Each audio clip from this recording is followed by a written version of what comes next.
You're listening to the micro version of the Savage Lovecast at savage.love. If you're stuck in a relationship quandary, or if you're looking for sexual harmony, well, there's nothing you can't ask on the Savage Lovecast. In 1964, Lyndon B. Johnson was running against Barry Goldwater for president. Johnson, LBJ, was president at the time. He was JFK's vice president. He became president in 1963 after JFK was assassinated by, I think, Oliver Stone. Anyway, Goldwater was the GOP nominee. He was a senator from Arizona. And Arizona was just as right-wing then as it is now. More right-wing, arguably, back then. John Birchers then, forced birthers now, stop the commies then, stop the steal now. But it was a long time ago, before most of you were born. Hell, it was before I was born, mostly. Most of the 1964 presidential campaign happened before I was born. I was 4 weeks old in November of 1964 when Johnson crushed Goldwater in a fucking landslide. Goldwater was a conservative and a military hawk, and he didn't think we were dropping enough bombs on Vietnam in 1964. Here's an unfun fact. The United States was dropping plenty of bombs on Vietnam in 1964. We would ultimately drop 8 million tons of bombs on Vietnam before that war ended in 1973. Twice as many bombs as were dropped during the entire Second World War by everybody, not just the U.S., by the United States, Japan, Germany, Italy, the UK, the Soviet Union. But in 1964, Goldwater didn't think we were dropping enough bombs on Vietnam or the right kind of bombs. He wanted us to use nukes. That was just one of the things wrong with Goldwater. He thought LBJ should nuke Vietnam, and he promised, if elected, to nuke Vietnam. Hell, Goldwater wanted field commanders in Vietnam to have the authority on their own to use tactical nuclear weapons, even if it meant risking a nuclear confrontation with Moscow that would end life on this planet. Goldwater's campaign slogan in 1964, "In your heart, you know he's right." Democrats countered with, "In your guts, you know he's nuts." I think it might be time to bring that slogan back, just one last time. Republican office holders, Republican candidates, Trump ball washers in every state, running for every office, up and down the ticket. In your guts, you know they're nuts. Like the candidate for governor in Pennsylvania, Doug Mastriano, who said this weekend that on day one, after he becomes governor, if he becomes governor, which hopefully he will not, on day one, he's going to ban pole dancing in Pennsylvania's elementary schools. I guess it should be noted here that the governor of Pennsylvania can only ban pole dancing in public schools. Catholic schools can continue to teach pole dancing. Mastriano also said he's going to ban porn in public school libraries. Even when I was a kid, long before cell phones and social media, which is where kids get porn, not the school library, school libraries were ghost towns. It was literally where we got sent as a punishment. We did detention in the library. We didn't go read or peruse the stacks in the libraries at school. If there are books with sexual content in school libraries, like, I don't know, cutting edge literary erotica like Judy Blume, maybe they're there to get kids to look up from their phones for a nanosecond. Meanwhile, in Colorado, the GOP candidate for governor there, Heidi Ganahl, claims that kids in more than 30 school districts in Colorado alone identify as cats. She said she had to pull her own kids out of their public school because it was, quote, overrun by children who identify as cats. In Washington state, we've got a candidate for U.S. Senate here who thinks she's going to win by suing Starbucks and the Seahawks. Attacking hometown heroes is not how you win statewide elections.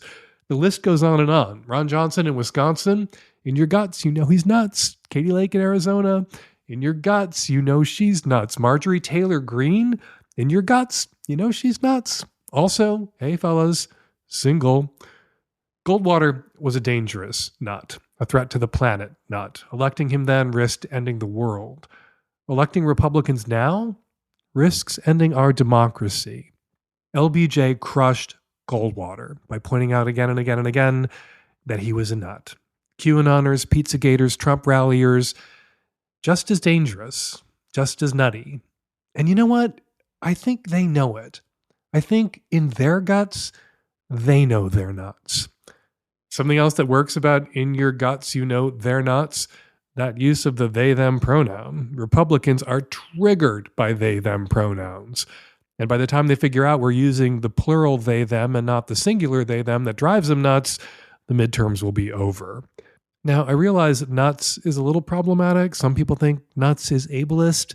I did a little Googling for non-ableist alternatives, and the suggestions didn't really work. Like outrageous doesn't quite capture it. Something can be outrageous and great. Alexander McQueen's Clothes, the musical Book of Mormon, the films of John Waters. Also outrageous, doesn't really rhyme with anything. And some of the other suggestions seemed just as problematic, equally problematic, similarly problematic, like bananas. Nuts, bananas, how is the former offensive and the latter somehow is not? To say something is bananas or to say something is nuts is not a diagnosis, it's the name of a foodstuff. That means, when used colloquially, when used as slang, that something about a person, place, thing, candidate, or entire political party just ain't right. All right, coming up on today's show on the Micro Savage Lovecast, tons of your Q, lots of my A, and on the Magnum Savage Lovecast, a caller asked what a sex therapist does, so I invited a newly minted sex therapist, Julia Simone Fogelson, onto the show to explain what a sex therapist does. We also talk about what sex advice columnists do for our readers that sex therapists do not do for their clients. To find out what that is, you'll have to be a Magnum sub. You can subscribe to the Magnum Lovecast at savage.love. You get more calls with the Magnum, more answers, more guests, and no ads, plus special bonus content like our Sex and Politics podcast, where I do long-form interviews with interesting guests like Michelle Goldberg and Mike Pesca. And you also get Sack Lunch, our monthly Zoom hangout, exclusively for Magnum Savage Lovecast subscribers. And speaking of Sack Lunch, which usually takes place on the first Thursday of the month, this month's Sack Lunch will be next Wednesday, October 12th. I'm sneaking away this week for a little birthday trip, but I'm looking forward to catching up with my Magnum subs next Wednesday, October 12th at 12 noon Pacific. All right, on to the show. This episode is brought to you by Helix Sleep, the best mattress for your individualized comfort. Right now, my listeners get up to $200 off all mattress orders at helixsleep.com/savage. This episode of the Lovecast is brought to you by the good folks at Squarespace. They make it easy to build a beautiful website, blog, or online store. Head on over to squarespace.com/savage for a free trial. And when you're ready to launch, use the offer code SAVAGE to save 10% off your first purchase of a website or domain. This episode is brought to you by DoorDash. Get food from your favorite restaurants, get groceries, get household essentials delivered right to your door. For a limited time, our listeners can get 25% off your first order of $15 or more when you download the DoorDash app and enter the code SAVAGE. Hi, Dan. I'm a 30-something-year-old queer human living in the mainland U.S., and I have a partner in which we engage in sex using a condom for STI and STD reasons, but also as birth control because I'm not on pill or IUD. But I really want his cum inside of me. And I was wondering if he could like come into a jar and then wait a certain amount of time for the cum to die and not be like active, and then we could use his cum as lube when we have sex with a condom. I don't know if that's possible in a way where I like don't get pregnant, and if so, how long do I have to wait to have his cum inside of me? Well, I Googled that for you, and it turns out sperm can only live outside the body for about 15 to 30 minutes. So if your primary concern is impregnation, your boyfriend can come in a jar. You can set that jar out. Maybe he should come in a wide jar so more of the sperm or the semen is exposed to the air and the light, and wait 30 minutes, wait 45 minutes to be on the safe side.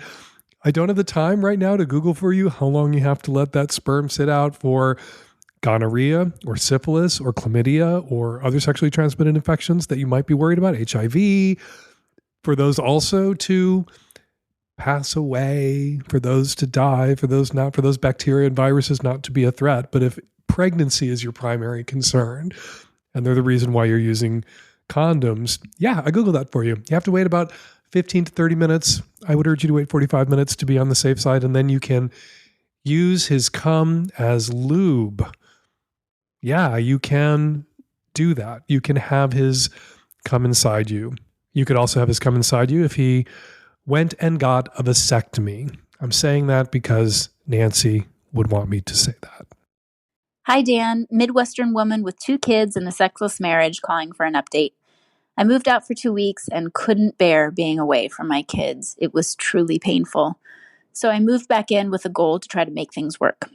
I've been seeing a sex therapist, and I hope to begin to find ways of seeing my husband as sexual and one that I can enjoy again sexually.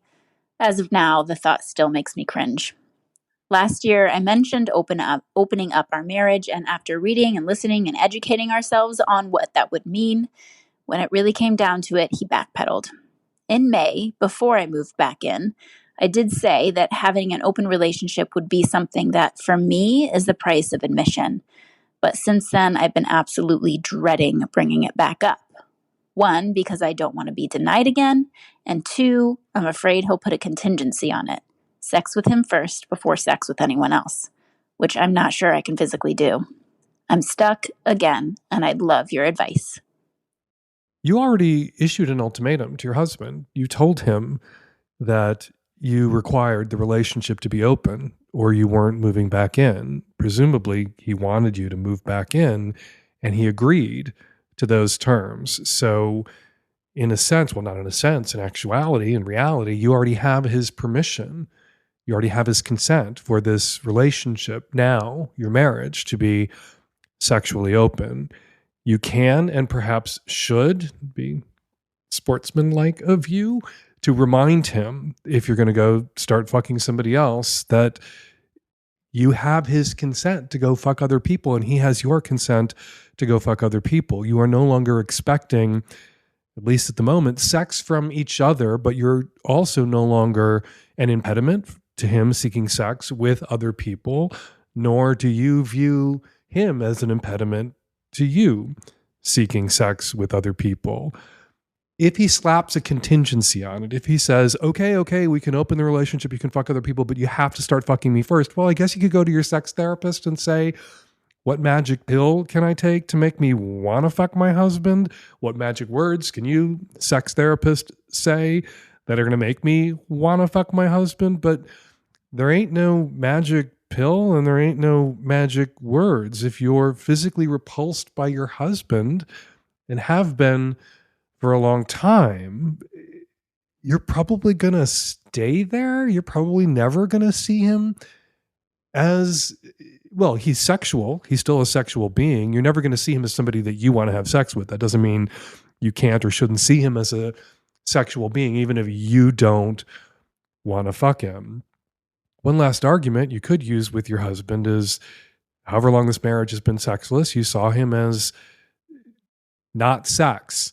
And you're currently not attracted to him. Be honest. You moved the fuck out. Seems like this is a time, and moved the fuck back in. Seems like this is a time when you can risk a little brutal honesty. It was a sexless relationship, a sexless marriage. You stopped seeing him as sexual. You stopped being able to conceive of you two being intimate. And right now, what he represents to you erotically in your imagination is all the reasons you can't. He is a block.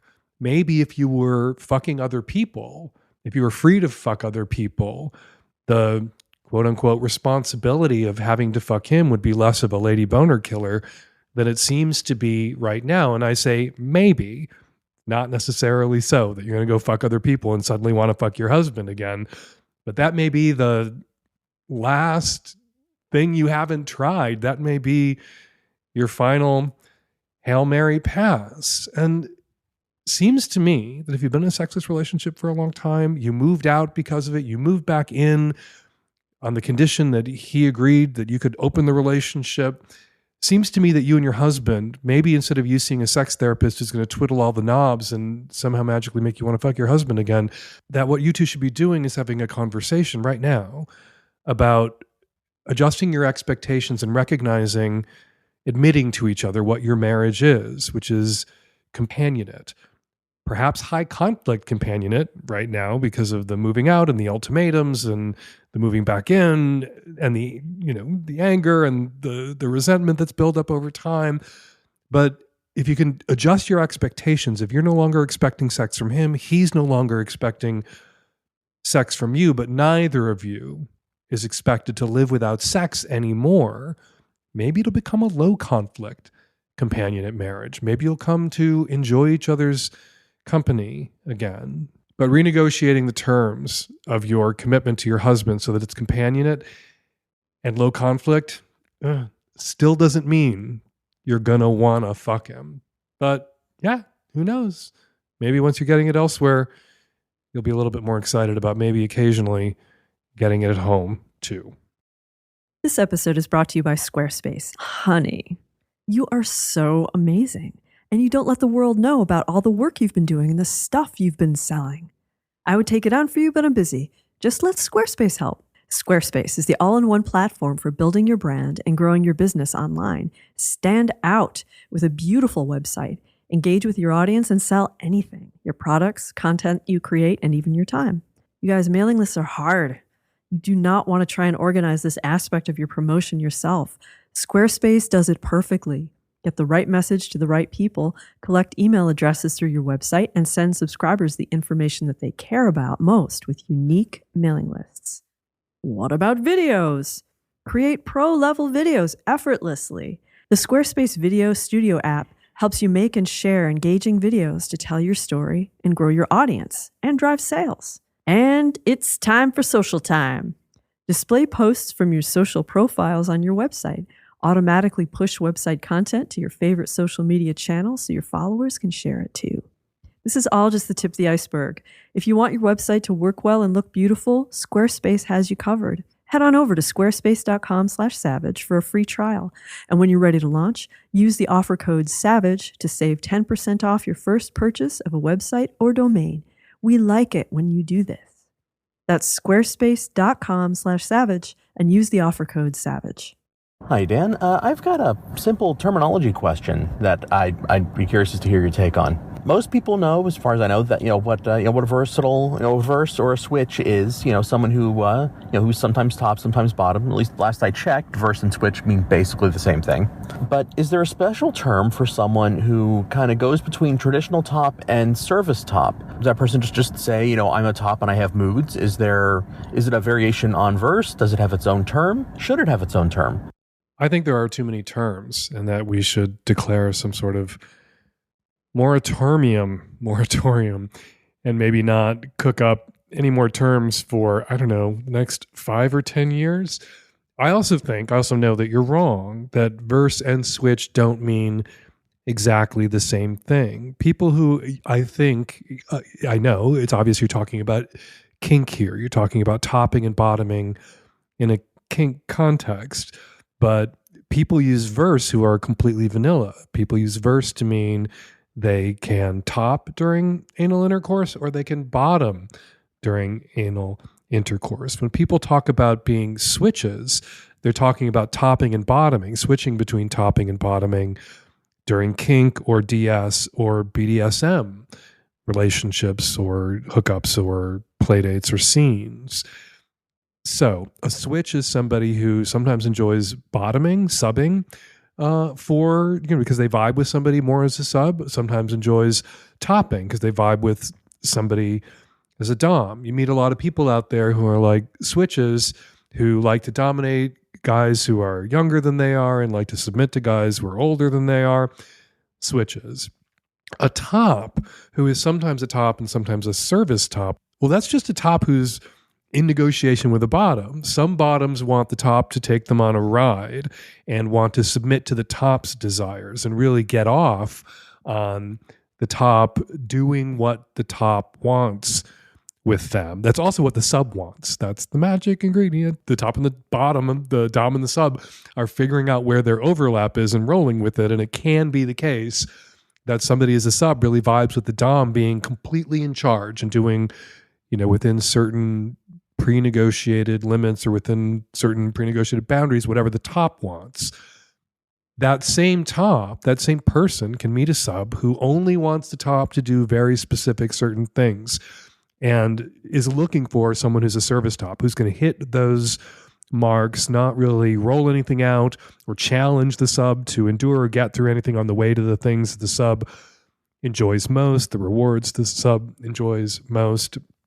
Is that person a switch in the same sense? Somebody who sometimes tops, sometimes bottoms is a switch, or verse in the same way? Somebody who with vanilla gay sex sometimes gets fucked and sometimes fucks? No, I don't think so. I think that's just a top. And that's what tops do. Tops find subs, they negotiate with subs, and then they create scenes together with the sub that work for both of them. Sometimes those scenes are dictated almost entirely by the sub's desires. Sometimes the sub's desire is for the top to dictate the terms of those scenes. So I guess what I see here is a distinction that you're attempting to make that doesn't have much of a difference and therefore does not need its own term, its own name, or its own fucking pride flag. I don't know about you. Actually, I do know about you. I know a lot about you guys. You talk to me all the time. If you're like me, you've been seeking comfort wherever you can find it. Thank goodness we have our Helix mattress, actually Helix mattresses in the primary bedroom and the guest bedroom too at home.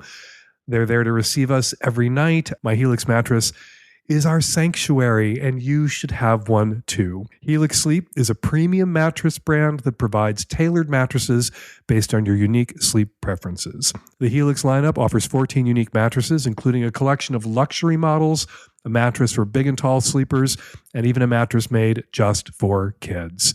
Everybody is unique and everybody sleeps differently. That's why Helix has several different mattress models to choose from, each designed for specific sleep positions and feel preferences. They have models with memory foam layers to provide optimal pressure relief if you sleep on your side, models with a more responsive foam to cradle your body for essential support in stomach and back sleeping positions, plus, and I love these, enhanced cooling features to keep you from overheating at night.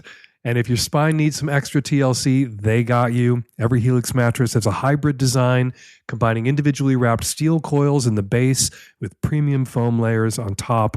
It's the perfect combination of comfort and support. I took the Helix Sleep Quiz and I was matched with a Midnight Luxe mattress because I wanted something that has medium firmness, and Terry and I both tend to move around a lot at night. I don't even want to remember our old mattresses, good riddance to them. Not only is our Helix mattress the best I've ever slept on, but the setup was fast and easy. Helix mattresses are delivered in a box straight to your door for free. Plus, Helix mattresses are American made and come with a 10 to 15 year warranty depending on the model. And you get to try it out for 100 nights risk-free. If you don't love it, and I know you will, but if you don't, they will pick it up and give you a full refund. Helix is offering up to $200 off all mattress orders and 2 free pillows for our listeners. Go to helixsleep.com/savage. That's helixsleep.com/savage. Let them know the Lovecast sent you. With Helix, better sleep starts now. Hey Dan, Nancy, and the tech-savvy at-risk youth. I'm a 31-year-old female calling with a question regarding when is it ethical to fuck another woman's husband? So for context, I was in an abusive relationship for 5 years and left about 6 months ago. I'm a graduate student with a really rigorous schedule, and I don't have the time that a partner deserves to date. And I also just frankly don't think I'm in good enough working order yet, but I'm working really hard on it. The man in question is much, much older than I am. I met him while I was working COVID in a critical care unit. He's a physician, and we had a brief but very intense relationship where, honestly, the best sex that I've ever had in my life. His wife knows that he has never successfully sustained a monogamous relationship, They never discussed monogamy. He has complete autonomy in his schedule. She doesn't ask him where he's going or why. She never goes into his phone. They have entirely separate and private lives, but they cohabitate. And she's a widow, and she has 2 teenage children that live with them. He married her very quickly after we stopped sleeping together, has a habit of being a caretaker and is unsatisfied in his marriage, but feels obligated to help her and care for these children with her. Just classic him. So my question is it okay for me to fuck him? I really, really want to. I can make a reasonable argument about how it's keeping him sane enough to be married. I can also make a really reasonable argument about a reasonable assumption on his wife's part of monogamy. And I feel very conflicted, and I do not want to disrupt the home that these children are now in. They've been through way too much.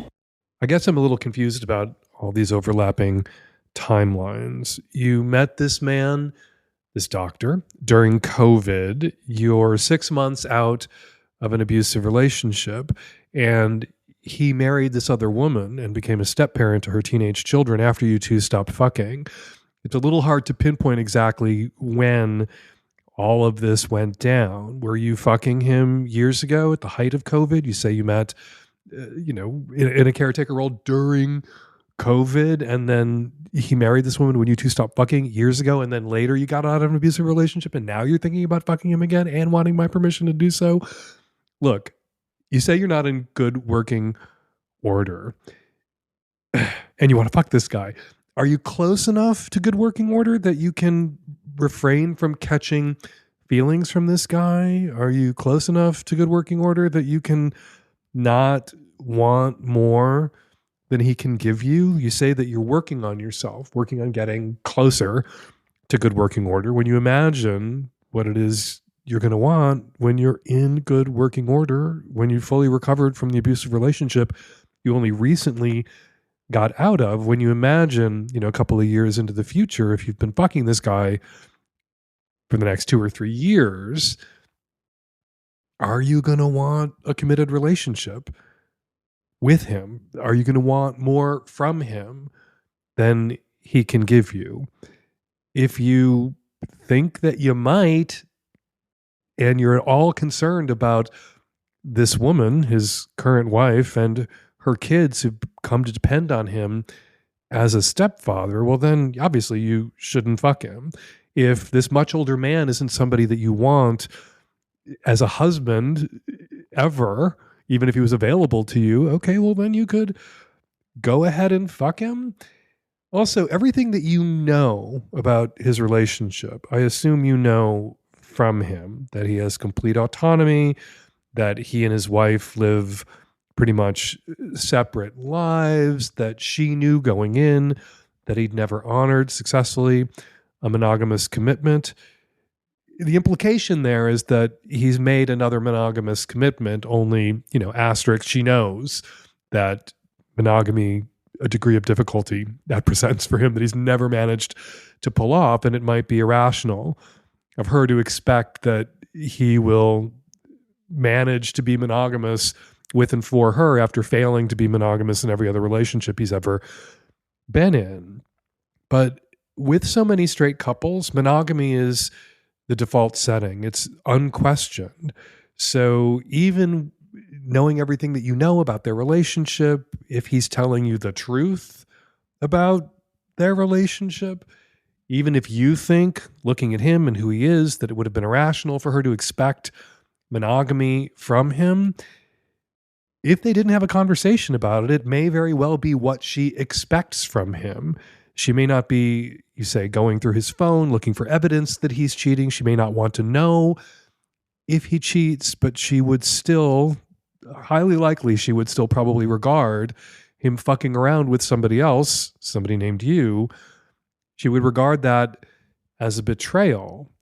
And some people can coast through life knowing that maybe their partner cheated on them, but knowing for sure their partner cheated on them, and their partner knowing that they know that somehow that emotional reality can be something that they can't live with. They can't stay in the marriage knowing what they suspected, knowing that it happened, and knowing that their partner knows that they know. For some people, that's the gotta get out of this marriage predicament.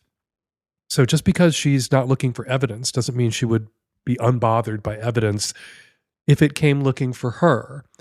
And sometimes evidence of an infidelity comes looking for a spouse who doesn't want to find it.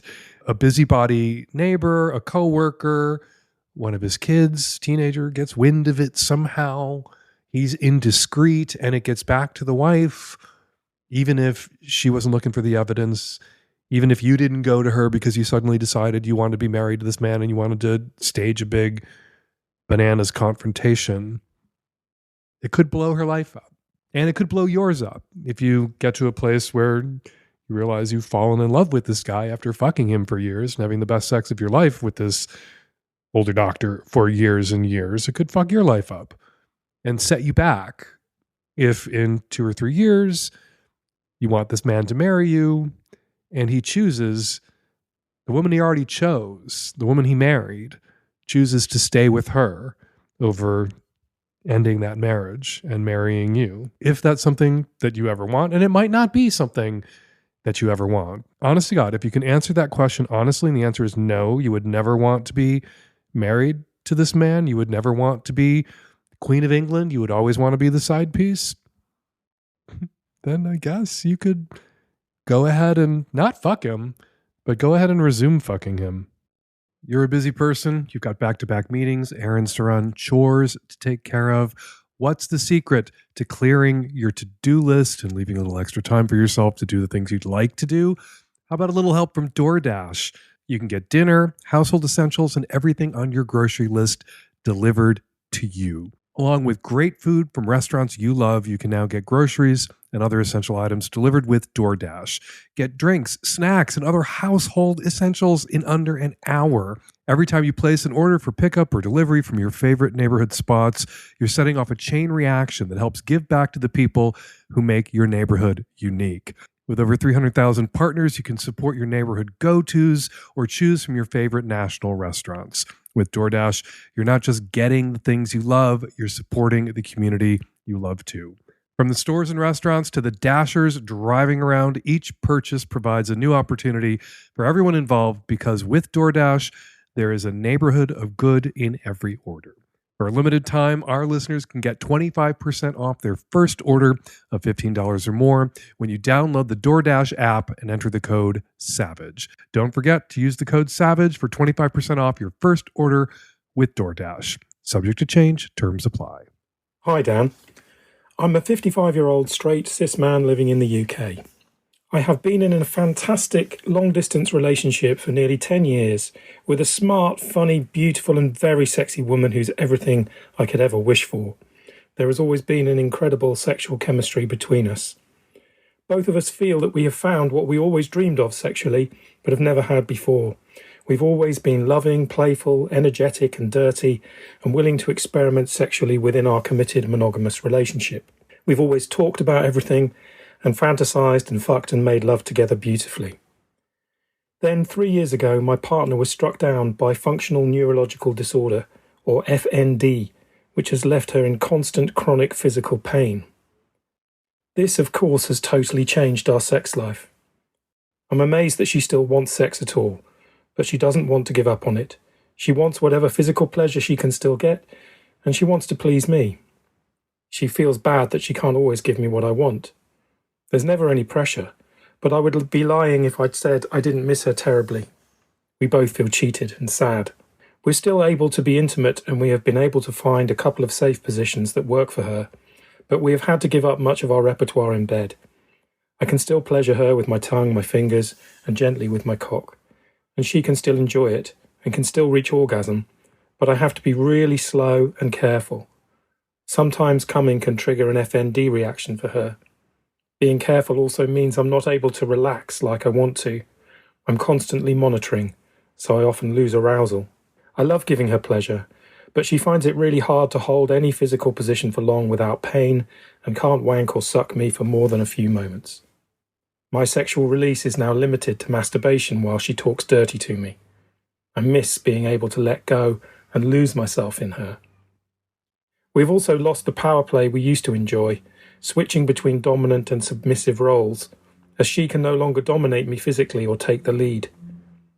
We're a strong, loving couple, but we're becoming resigned to things never being the same again, and we feel sad at the prospect of losing this part of our lives together. If you got any advice for us, Dan, I would particularly like your advice on how I can become more comfortable being 100% the assertive, dominant, but gentle leading partner, as this is a role that doesn't always turn me on. What advice have you got for couples who find that long-term illness gets in the way of their sex life? I was talking to an older friend, older guy, married to another guy for a very long time. Recently, we were catching up on the phone, and he told me that he had a little project that he was doing at the house that weekend, and I asked him what it was, and he said he was putting the bolts in the ceiling to hang a sling. And I was surprised because I've known these guys for a while. I know them to be pretty vanilla, and a sling, it's kind of, a major sex toy. They're expensive, a major investment, and someone who has a sling in their house, you just assume that they're very kinky. Owning a sling, having the hooks in the ceiling to hang a sling, that's hardcore. And I asked my friend, oh, wow, I guess you guys are getting into kink. And he said, no, I can't fuck in bed anymore because to be in the position, he's the top in the relationship, to be in the position where he does the fucking is hurting his hips. He can't be in that position anymore. And they had to be creative about solving that problem. His inability, his physical inability to assume the positions that they regularly assumed when they had anal intercourse was a problem that they had to solve. And they solved it together by doing something that they never thought they would do, which was get online, go to a BDSM shop, and buy, spend $1,000 on a really high quality sling because he can stand and fuck. He can't kneel, squat, missionary position anal fuck in bed anymore. It's not as big a problem as the problem you and your partner are facing. But what they've done is get creative about controlling for it. And they did something about it. And it just seems to me that you sound like such a sweet, thoughtful, loving person. And your partner is lucky to have you. And you're doing everything that is possible to maintain your sex life. Just as my friends who got the sling, age, physical limitations, growing physical limitations, have reshaped their sex life in a way that made it sound a little kinkier and more hardcore than I thought they were. But they didn't get the sling because they wanted the sling. They got the sling because if they wanted to continue to have anal intercourse, they kind of needed it. You guys are making changes. You and your partner are making changes to your sex life that were forced on you. There are new limitations placed on you. And barring some cure or new developments or with your partner's FND, it doesn't sound like there's much you can do other than what you're already doing. Seems to me that the missing piece here is grieving and letting go.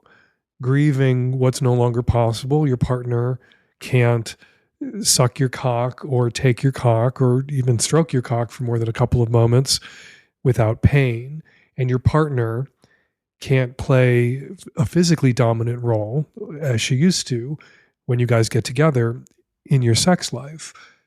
That said, a lot of domination is mental. That cliche about the biggest sex organ being between your ears, a lot of what goes on in a DS relationship is about attitude, dirty talk, control. And she can express all those things verbally. Seems to me that there's all sorts of play, DS play, that you two could incorporate into what's possible for your partner right now that would be gratifying for you and allow you two to remain monogamous and for you to get your sub yayas out, to get that itch scratched for yourself. as for everything else, as for what's not possible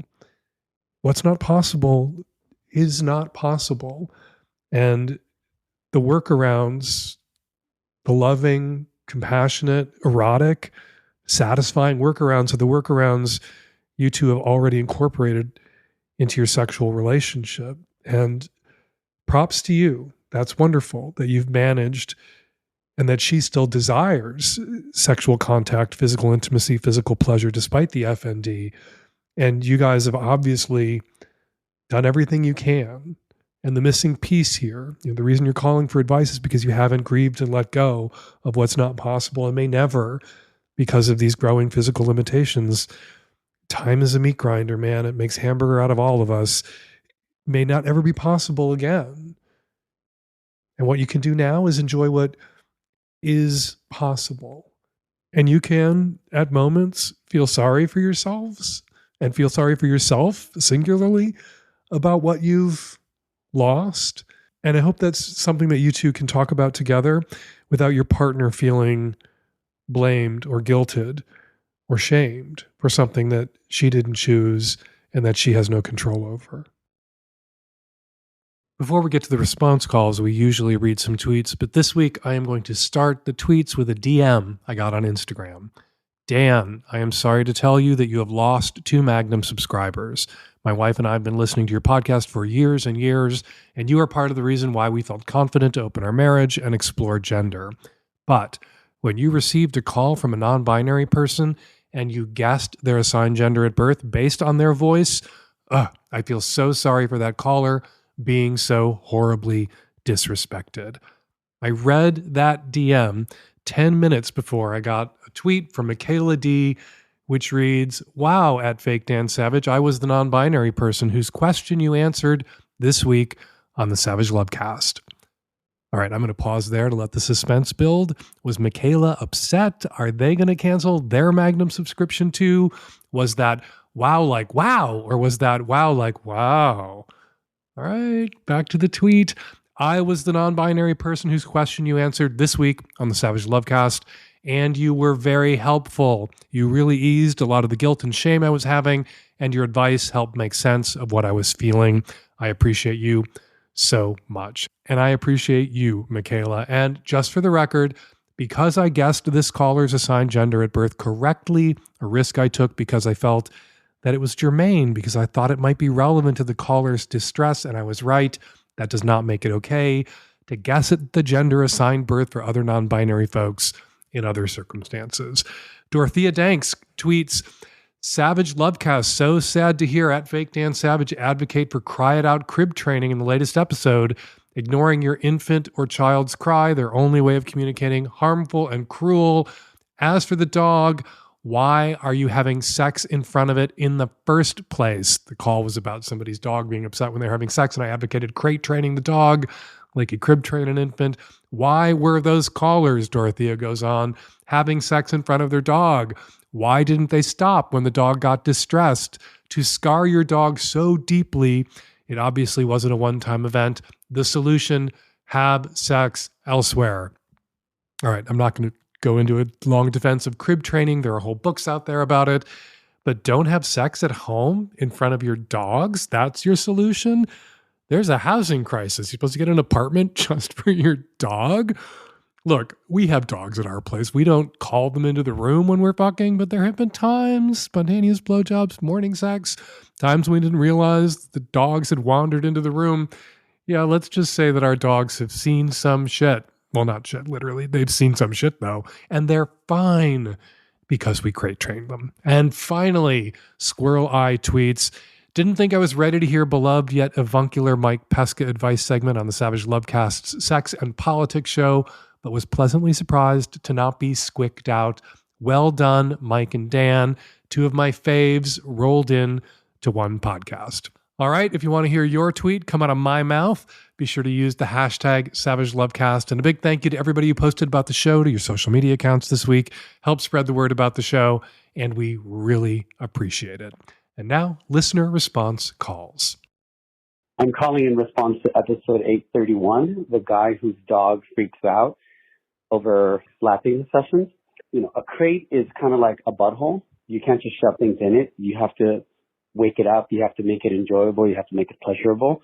So, and I've crate trained many dogs. Use a Kong, fill it up with bacon, fill it up with peanut butter, whatever it is, and leave the crate door open. Put the Kong in there and let the dog associate the crate as a joyous, rewarding place. Stay with him. Let him sit there until he's going to be distracted with the crate. Eventually close the door. Eventually lock the door.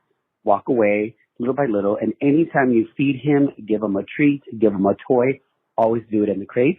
And then the dog will associate the crate as, oh, this is a good place. Or just play really loud music in your bedroom while you're having kinky sex and don't let the dog hear it. Dan, that was a wild fucking ride of an episode. Oh, the guy all up in the business of his friend's marriage, non-marriage, I don't know. It reminded me of listening to the drama my 5-year-old comes home with from school.